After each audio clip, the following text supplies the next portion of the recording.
Isa po mapagpalang umaga sa inyong lahat. So, last Monday, we welcome our new seminarians, the collegians, the associates, and the seminarians from the Diocese of Urdaneta. Ngayon naman po, including the old-timers na. Kaya palakpakan po natin ang mga seminarista. Welcome, especially to the old-timers who started arriving since yesterday. So this is our feast that we are celebrating, Feast of the Transfiguration of the Lord. Kaya tingnan nyo nga po yung katabi nyo, nagbabagong anyo na ba? Ayan, no? Naging gwapo na ba? No? Ilang araw pa lang, eto na, no? Sa pagdarasal. You know what is very disturbing in today's contemporary time?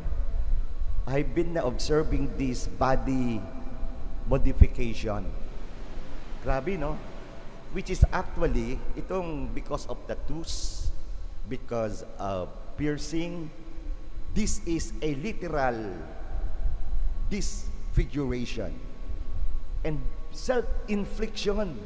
Hinahati ang dila, yung isa nga po, nagpatubo na ng sungay.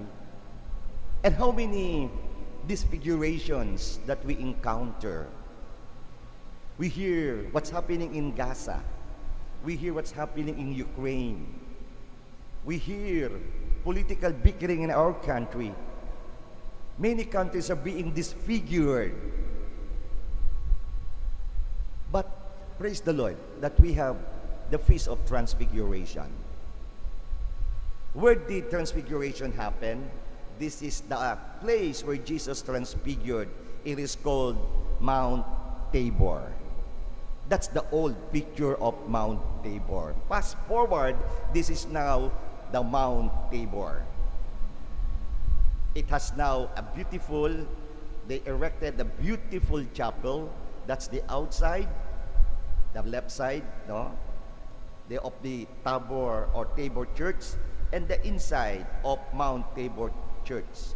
And I have been in this place many times, accompanying Filipino pilgrims. Kaya ito po ang loob. And I want each one of you to have a Mount Tabor experience. And you know the beauty of reaching Holy Land, to see the places where Jesus was born and where the transfigured happened. And you could touch the place where Jesus transfigured.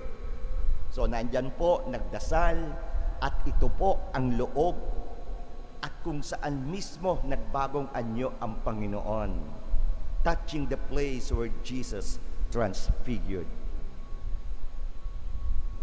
Sa buhay natin, disfiguration will happen. It's like formation. You want to be formed, but there will be, di ba, nasisira ka, deformation, nadi-deform. So with this, eto ngayon ang maganda. How come every second Sunday of Lent, it's about transfiguration? Remember, Jesus knew that He would suffer. But before Jesus suffered, He had experienced His face shining, His clothes becoming dazzlingly white. What is now transfiguration from this perspective? It is the anticipation of Christ's glory. Hindi pa siya naghihirap, na-anticipate niya na may biyaya ang paghihirap. Amen? Kaya pakitanong nga ang katabi mo, anong paghihirap mo? Yan. May biyaya yan. So what are the challenges that we are experiencing, we are facing at this very moment? Anticipate immediately. May problema ka, anticipate the answer. Anticipate the solution.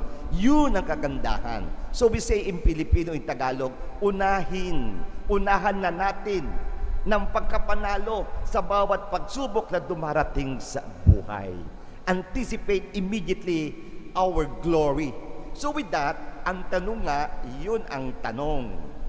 Ano ang ating gagawin kung tayo ay naghihirap? Anong gagawin natin? eh di maghanap tayo kung sino ang pwedeng makatulong sa atin. Look for someone who could help us in our sufferings, in our problems. Kaya nga, ito ang ating pagninilayan. Ano ang ating mga pigati ngayon? At sino makakatulong sa atin? Who can truly help us in our day-to-day challenges? So, learn from Mount Tabor. Have a Mount Tabor experience. Remember when before Jesus climbed that mountain, Jesus chose.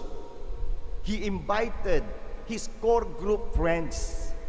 Kaya pakitanong nga ang katabi mo, sino ba ang friends mo? Yan, ang ganda. Sino po mga kaibigan nyo? So, umpisahan natin dyan. Even Jesus was helped by his friends. Kaya nga, ito siya. Sino ang kanyang core group? Human friends?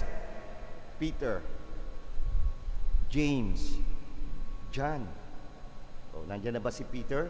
Peter, nandiyan ka na. Dumating na si Peter. Si James, matagal na nandito yan. Yan. O si John, nandito. Ang galing, ano? But these are not only humans. These are not only friends. Actually, these three core friends of Jesus represent each one of them. Peter represents faith. James represents hope. John represents love. So who are our human friends? Ang sino daw ang mga kaibigan natin? Kaya tanungin mo uli, sino ba ang friends mo sa seminaryo? O mga misis, mga nandito naman sa shrine ngayon, sino ba ang friends mo? Si yung kumare? Uy, mga kumare mo, number 1 si Marites, hindi makatiis, nag-chismis. O, diba? Eh, dumating sino? Si Maricon, Mare confirm.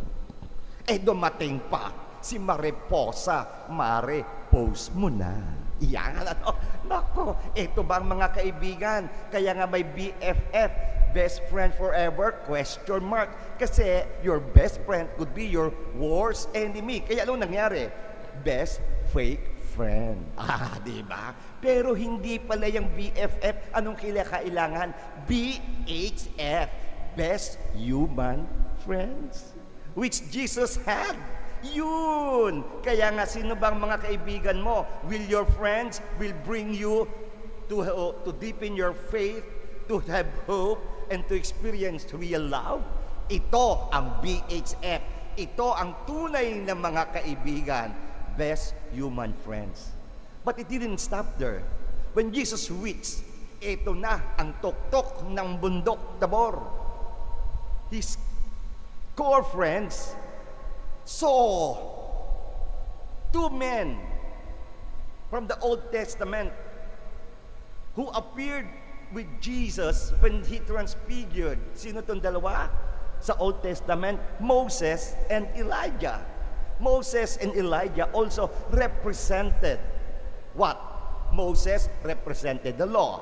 Elijah represented the prophets. Kinakailangan ng batas, kinakailangan ng propeta. Kaya anong kinakailangan? Aba, sumunod sa batas and be God's prophet. And who is God's prophet? He's a spokesman. Tagadala ng balita ng Diyos. Sino ito ngayong second group of friends of Jesus?